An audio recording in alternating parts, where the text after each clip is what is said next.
Dan Coughlin, the project coordinator for the Wyndham EastCon Teaching American History Project. And I'm Tim Wineland, formerly at the University of Connecticut and ostensibly the historian on this project, although we learned a lot of history from a lot of other people, not just me. Throughout the past 7 years, we've had 2 Teaching American History projects, and during that time, we've had many conversations as we've planned activities with and for our Teaching American History project teachers from the whole area of northeastern Connecticut. And what we'd like to do is, as we're wrapping up the project and including a number of different kinds of things on our website, one of the things we've done is some interesting videotapes that we've had some museum educators share. And what we thought we would do is share some of the ideas that have come from the conversations we've had in our planning and include a videotape that included some of those ideas. We'd like to think we've learned something from our experiences as teachers. Dan at the middle school here in Mansfield and myself at Huntington High School and then at the University of Connecticut. But we've learned a tremendous amount from the teacher participants in this project as well as those experts who have come to work with us. And in the context of all of that, we want to share some of our ideas about the issues that have come up during the 7 years that we've been working with this group in this TAH project. Most of those issues revolve around 2 key points. The first of those is working with primary sources. Anybody who's been anywhere near us over the last few years knows that we believe strongly that a primary source is a way to open up a tremendous amount of opportunities for students. Those opportunities lend themselves best to a type of teaching we have called inquiry, a term that's defined in a variety of ways by a variety of people. But for us, it's a chance to allow kids to explore something, usually based on a primary source, and we feel that combining primary sources with a teaching approach that gives kids a chance to work with material, to try stuff out, to test their ideas, makes a lot more sense than simply sitting and listening or gathering information from a textbook. One of the first things that seems to be important to talk about is how does one decide what content to teach, given that there is, as we know, far too much content to teach it all. And indeed, to try to teach it all is, I think we would both agree, a fool's errand if ever there was one. One of the rules that we tried to preach is that when one chooses content, you ought to be choosing content that you're likely to refer back to again in the course of a course. That is, if you teach Andrew Jackson, you want to compare him at some point with other leaders at other times, or the issues that Jackson raised might be issues that come up later and you want to discuss how another president or another leader dealt with those matters. Choosing content that you never are going to use again raises some questions about why you chose it in the first place. Another piece of that selecting content that's pretty critical, and we've sort of used the rule of depth is more important than breadth. That it's impossible to cover all of American history in any case. So what you do well, and do with some analysis, give students the time to really dig in to something rather than just covering the topic, because covering doesn't necessarily mean learning. That segs rather quickly to the matter of why you choose what you choose, apart from the point of making comparisons and understanding the broad themes of history, to what it is in a given day that you're hoping to accomplish. As one digs rather than tries to cover, one gets into matters of What are the kids supposed to be better at? Not just know, but what are they supposed to be better at in terms of thinking about an issue, analyzing a document, making an intelligent case, and the whole variety of skills ordinarily considered to be higher level that we've been preaching for 7 years with one break in the middle. One of the things we've really tried to stress throughout this entire Teaching American History project is the importance of using primary sources and or local resources as the basis of good teaching. And the reason that has worked very well in classrooms with getting kids involved is rather than kids reading someone else's interpretation or only someone else's interpretation of a historical event, they actually get to, in a small way, be historians and try to figure out the significance of a historical event by reading the actual documents or pieces of actual documents and trying to almost put together a puzzle and try to make some sense of it by answering a bigger question or drawing some bigger conclusions. So the use of primary source documents, aside from all of the terrific skills that kids learn by reading nonfiction in them, by looking at images, maps, written documents, photographs, they begin to put together a bigger picture of history rather than just reading a textbook or having a teacher explain it and getting someone else's interpretation. They begin to form their own interpretations of history. That leads to one of the concerns that a lot of teachers bring up when they talk about this kind of teaching is that the kids don't know enough to be able to make sense out of a document.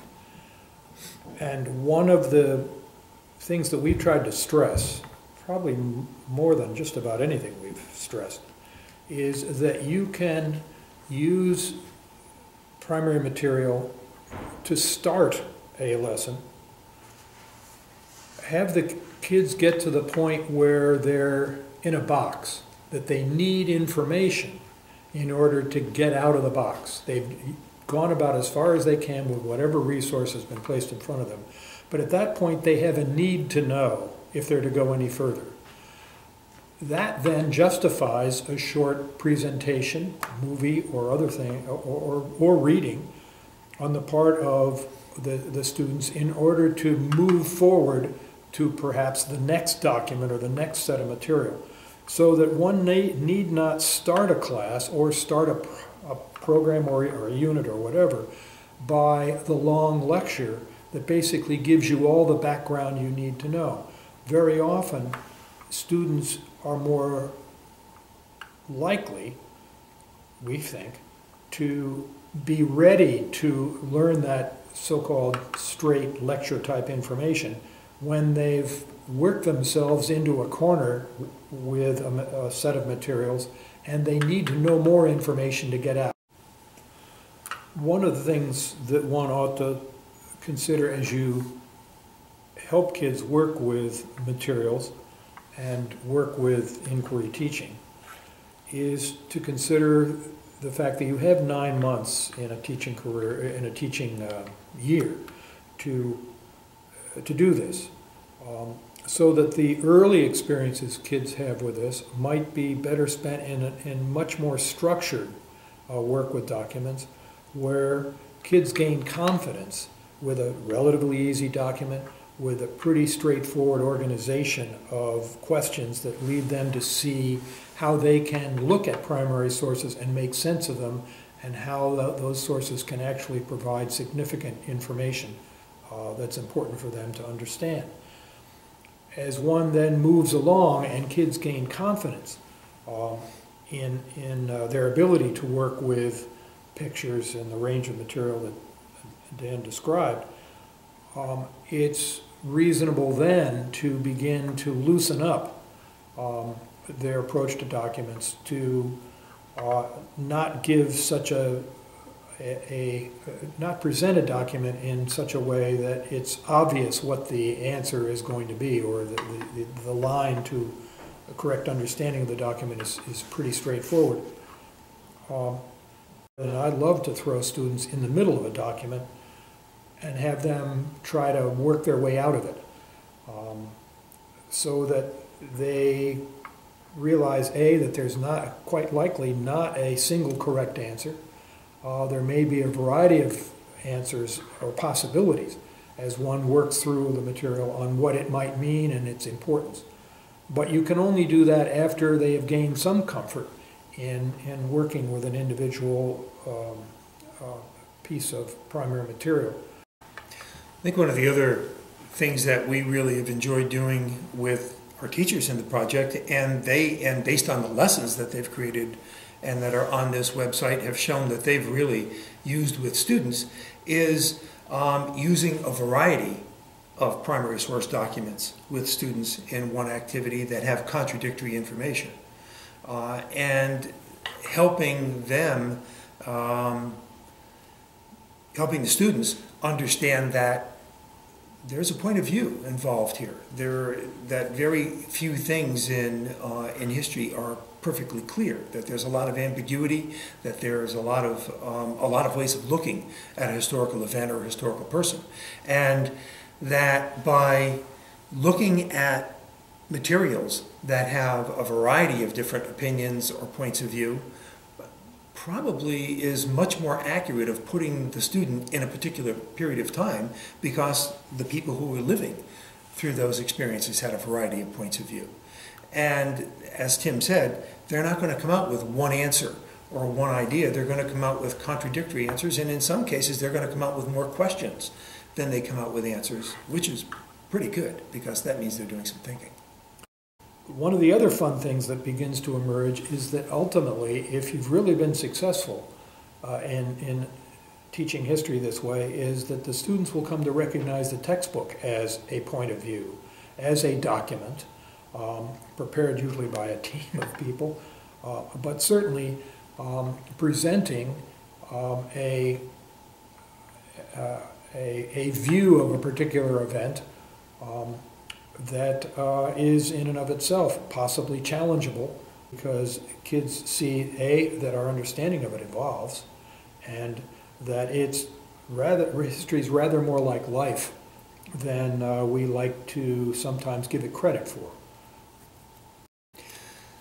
In addition to the content piece being interesting, one of the things that's been particularly rewarding to us has been seeing the development of the Common Core State Standards, especially for English and language arts, that so beautifully line up with the skills that we're trying to get kids to be able to do in social studies.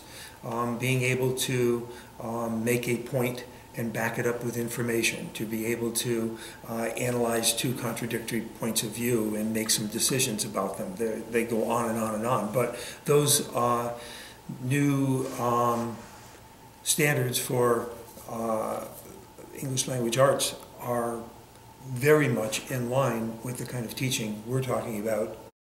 One of the things we've talked about in our today, as well as over the last 7 years, is the whole idea of using inquiry and sort of teaching from the middle, rather than a sort of structured, linear, start at the beginning and go on to the end. Classic example of this was when we took the first projects group up to Lowell, Mass, and put them in a lab where they were asked to design a waterworks system comparable to what was out in Lowell, Mass, back in the day, as the water power system for all the mills at Lowell.